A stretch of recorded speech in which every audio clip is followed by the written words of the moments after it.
இன்னும் ஒரு finance video இல்ல. இது ஜஸ்ட் ஒரு அப்சர்வேஷன். பிஸ்னஸை பற்றி நாம் ரொம்ப பேர் ஒரு கம்பெனியை பற்றி பார்த்தா அந்த கம்பெனியோட ப்ராடக்ட் நல்லா இருந்தால் போதும் அப்படின்னு யோசிப்போம். நிறைய கஸ்டமர்ஸ் இருந்தால், பிராண்டு ரெகக்னைஸ்ஃபுல்லாக இருந்தால் அது போதும், நாம் சேஃப் அப்படின்னு நினைப்போம். ஆனால் ரியாலிட்டி அது கிடையாது. ஒரு கம்பெனி ஒரு ப்ராடக்டை பயங்கரமாக வச்சுருந்தா அதோட பிஸ்னஸ் நல்லா இருக்கு அப்படிங்கிற அர்த்தம் கிடையாது.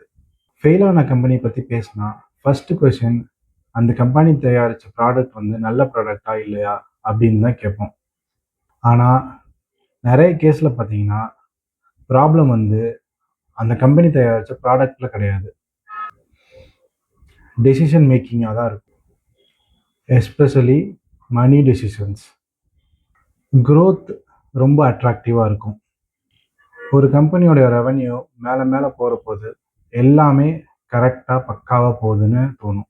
ஆனால் க்ரோத் ஃப்ரீ கிடையாது. ஒரு கம்பெனியோட க்ரோத்துக்கு யார் மணி போடுறது, அந்த மணிக்கு நம்ம பண்ணுற செலவு என்ன, காஸ்ட் எவ்வளோ, இது ரொம்ப பேசிக் லைன்.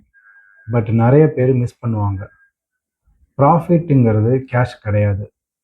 பேப்பரில் பார்த்தீங்கன்னா ப்ராஃபிட் இருக்கிற மாதிரி காமிக்கும். பட் நம்ம அதோட கம்பெனியோட பேங்க் அக்கௌண்ட்டில் போய் காசு இருக்கான்னு பார்த்தீங்கன்னா காசே இருக்காது.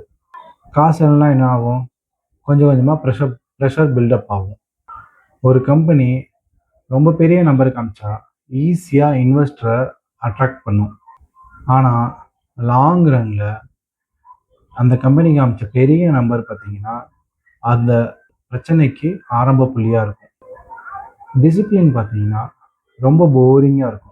ஆனால் டிசிப்ளின் தான் சர்வை பண்ணும். இதெல்லாம் ஒரு கன்க்ளூஷன் கிடையாது, ஜஸ்ட் ஸ்லோவாக நம்ம யோசிக்க வேண்டிய தாட்ஸ். இன்னும் நிறைய இருக்குது.